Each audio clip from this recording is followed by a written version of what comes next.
take too much time this evening. But Kurt said some things that, you know, we're often on the same page on some of these ideas. And one of the things he talked about was the idea of investing in communities. When he talks about needing roads in St. Michael South and St. Michael South Central, that's what we're talking about. We're talking about investing in communities. When he mentioned the football that he and I are hosting together with the National Peace Program, hosting in Brennan's Hill, but really teams from all over the country, he's talking about investing in communities. And I'm going to pepper through my brief remarks this evening, mention a couple of the other things that we're working on that are about investing in communities and why. You know, you tell people how you feel about them by how you invest in them. You tell communities how you feel about them. The reason that we took it on ourselves with Victor and Bentley, who's here, and some others, to refurbish Gully Hill ourselves was because we were tired of the message being sent to these communities in Carrington Village that it's all right for you to have a pop-down pavilion. We were tired of that. And as the MP, I'm not going to stand for that. The reason that we took the project up the road, Jimmy, with the same team, and you and some others, and did it, the same thing in Valerie, is that we are not going to allow our young people, go in Valerie now, go on the Gully Hill now, go down with the QEH pastor now, and see how many young people running about looking for something to do. We know that many of the issues that are associated with criminal activity are not about policing issues. We know that a lot of the issues that come to be associated with that kind of activity start way before you get to the law and order place. When Kurt talks about needing to invest in roads in St. Michael South, in St. Michael South Central, why is that? Because the young people that we are trying to reach, that all of a sudden nobody understands what could have possibly gone wrong. Those young people live in those communities.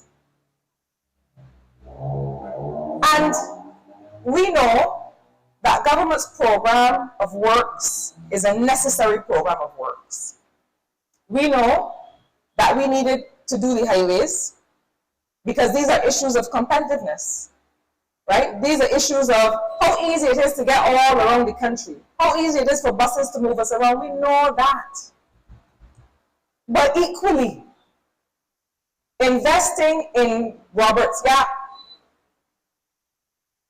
in Chase Gap,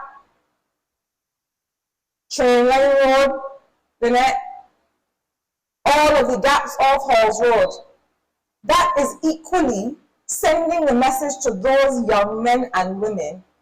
We care about the environment that you live in. And I am going to echo Kurt's sentiments here, because my first responsibility, any way that you see me list my name and put down who I am, I don't put minister of anything first. I put member of parliament for St. Michael South Central, because you all are who asked me to deal with these issues on your behalf. And we know, I'm telling you, that nobody was happier than me to be able to host the finals of the Cricket World Cup. Nobody was happier than me. I am a cricket baby. My father's last child, last daughter, and he realized that it was only girls he get. He said, all right, come so we can learn some cricket.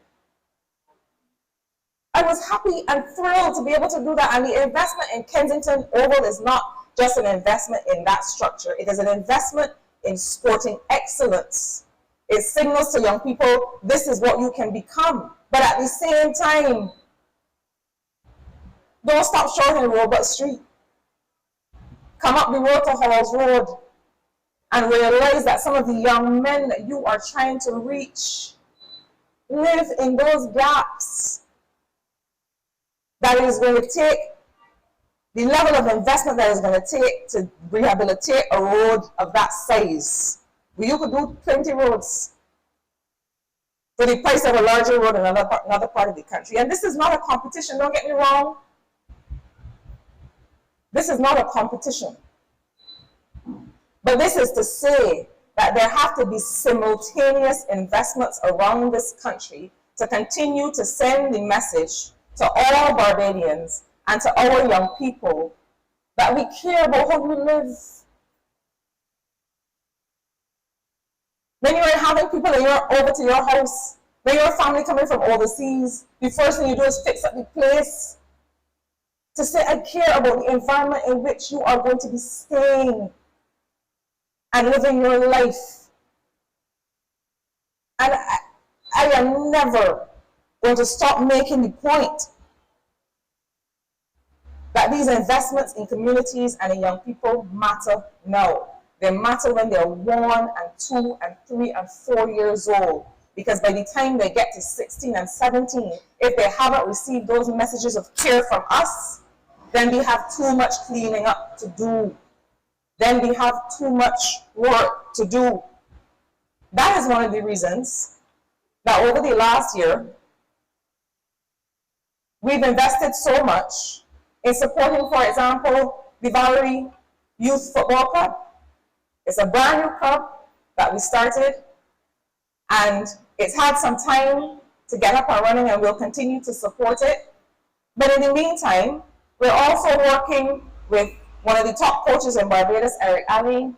We're also working with Adrian Seeley to be able to give some support as well to a Carrington Village side. Weymouth Wales just won the Champions Cup. Clap for that. Weymouth Wales just won, and we love Wales. But regrettably, we don't have a pipeline for getting more Carrington Village players or more Shilling Square players, Jason, more Delamere Land players, more Campaign Land players back into Wales. We don't have a pipeline right now. Because Wales, I am blaming them, they're attracting the best from all over the place. But Wales is a Carrington Village side. And so we need to have a way of investing in those young people to make sure that in 2, 3, 10 years, Weymouth Wales is a Carrington Village site again. It's not going to happen by chance. But this is what I mean by saying that investing in communities is the way that we fix a lot of the challenges that we are seeing today.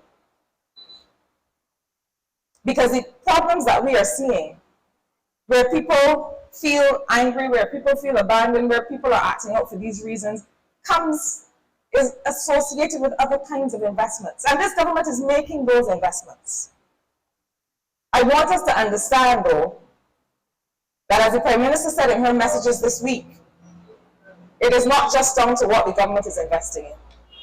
It is down to the conversations that we are having with each other and with our young people. Kurt talked about child protection. And I feel very strongly that we cannot say to people, oh, talk it out.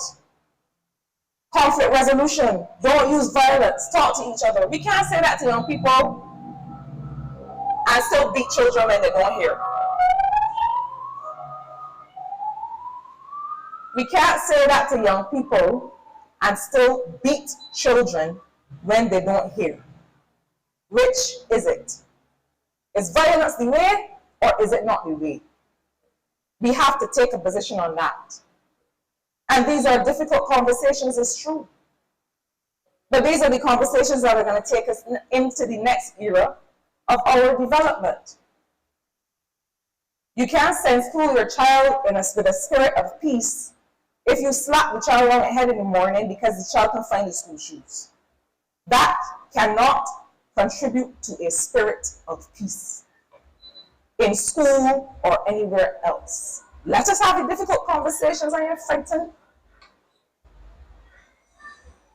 Because if we make these moves, we are going to be shown later to be on the right side of history.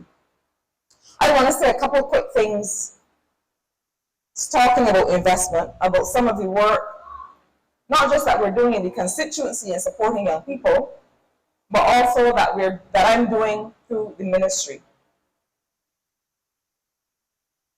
You know, one of the conversations that I feel another difficult conversation that we seem not to like to have is about productivity. My ministry and our teams are developing a new industrial policy, not because we like to write things, but an industrial policy for the country is going to say, what are those sectors in which we feel we can offer opportunities for people? What are those sectors in which we feel we can grow? Governments do not grow. Governments don't grow. The private sector is what grows. So an industrial policy asks the question, we saw what happened with tourism during COVID. And we have to rely on tourism, but we also have to be able to rely on something that is not going to shut down if the world has to stop moving again. And what are those things? Technology is one of those things. The pharmaceutical industry is one of those things. But we have to do the work to work together to figure out, what are those sectors? What do they look like? How do we make sure that our education system trains and upskills people for those sectors and for that growth and for that movement? And so that's one of the things we're working on. But the difficult conversation that I want to raise is that in all of this, the country has to have a conversation again about productivity. What is our productivity? Individually and collectively. What do we contribute through our formal jobs and through our volunteer work and through all the things that we do to make the country better? And how do we measure that? I know that when I ask this question, some in the room might say, oh, but we had a productivity council years ago and y'all come and y'all close that down. But that's not what it's about. It's not just about coming up with arbitrary measures and putting them in a book somewhere, one of those blue books that Kurt was talking about, and setting it aside. That's not what it's about. One of the things that we are working on in the ministry is simply this. How do we come up with a system where citizens can express to us some of the things that they want to see happen?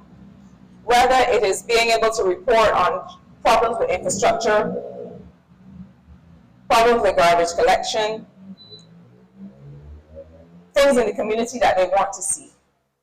And how are we really measuring the response time to those things? And technology can help us do that. But when we measure the response time, what else is that measuring? That's measuring our productivity. That's measuring the productivity of the public sector. If I call in and say that a pipe burst somewhere, how long does it take to get a response? How many individuals does it take to fix one pipe? How long are they on the road? And being able to track this in real time tells us, for the labor that we are putting in, for the materials that we're putting in, for the investments that we're making, what are the people of Barbados getting back? But what is that about? That is about individual accountability. Are we ready for that conversation? That is about looking in the mirror and saying, am I giving to this institution, to this community, to this job, what it should be fairly expecting of me? Because the conversation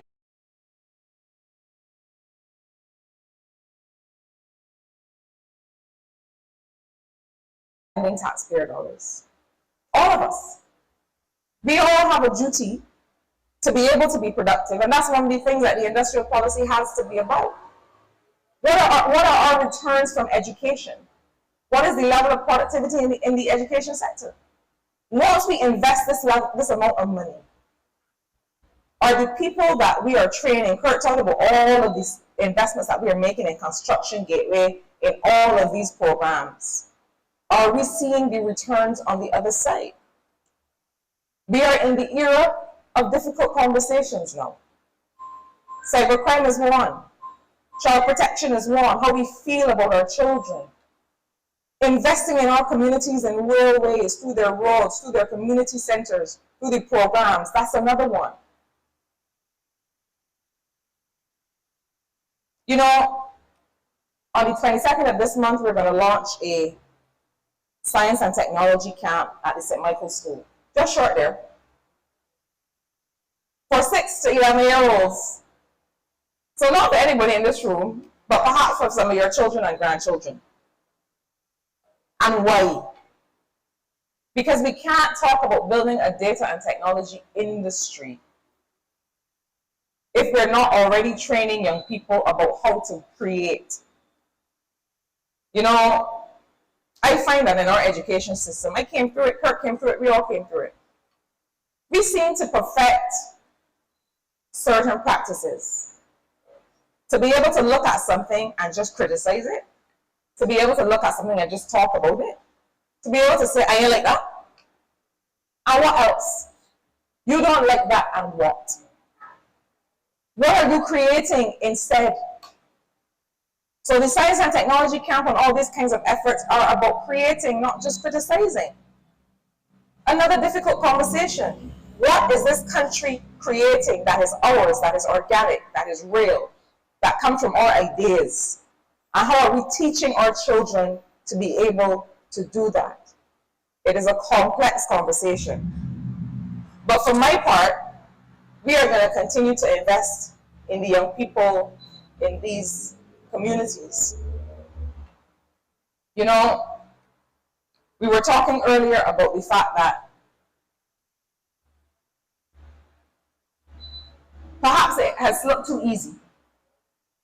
Perhaps it has looked too easy. I'll tell you, and Kurt will tell you, and you all know that it has not been easy. And I always reflect on the idea that where did we get the notion that in our nation building part of the relay race, right? This is a relay race. Where did we get the idea that in our part of the race, nothing would be difficult? Where did we get that idea?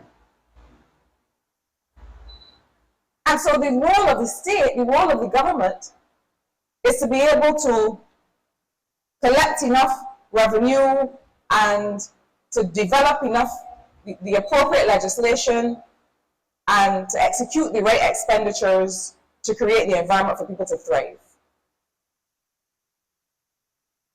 That is one of the responsibilities of the state. But we also each have responsibilities to reflect on our own levels of productivity and whether we are doing right by our neighbors and our community. This is the next era of our development, friends. It cannot be business as usual as we take this country forward. I am extremely proud of the work that Kurt is doing, not just in his community, because he is in a privileged position to really have a ministry that speaks to the heart of what people need and what people in communities in St. Michael's South and St. Michael's South Central, what people need. And to be able to see reflected back at him every day when he goes on the road, which it seems to be, just how well he is doing and his teams are doing and we as a government are doing in that regard. The conversation to be able to right size and deconstruct and reconstruct the services that are offered to people in a way that doesn't just come with a welfare approach, but that really empowers people. That says, I see what you're capable of doing, and we're going to support that, whether you are 0 or 5 or 25 or 99. and the tremendous amount of work that is going on in that ministry to be able to just deliver for people better. You know, we used to have this idea, Kurt, that poor was just a thing that you were. You're either poor or you're not poor. But we saw during COVID, we see all now how it just takes one high medical bill. It just takes one family member that ain't working to all of a sudden need help. I want us to get away from the idea that only certain kinds of people need help. Because I'm sure that there are those of us in this room who at some time needed to reach out and get support from somebody. And I want to congratulate the minister for the work that is going on in that ministry to do the transformation that is needed, not just for now, but for the generations to come. This is a Barbados Labour Party that does not govern for today. We don't have that luxury. And there are others who, well, if they govern at all, they're just thinking about what they get today, because they're thinking about what they're getting back tomorrow. We did not come to public life. I know that Kurt, growing up as he did in the Pine, he likes to claim Belmont Primary and Licorice Village, but that was right. Growing up as he did in the Pine, and me growing up as I did in Haggett Hall, we didn't come to public life just to play around. And I really want us to take seriously what it means to have people in political service who care about the results. So Kirk, I want to thank you for coming and sharing with us. I want us to show him our appreciation, not just with his words, but the tremendous work that he's doing. And I want to thank you for your attention here this evening. So Michael South Central, we have a lot of work ahead of us. We have a lot of work ahead of us, but it is not going to be done by me and the executive. It is going to be done by all of us. Yeah? By us being engaged in constructive conversations. Constructive and never destructive conversations about what is happening in our communities. I know I can depend on you all for that. I thank you for being here. Look forward to the fellowship that follows.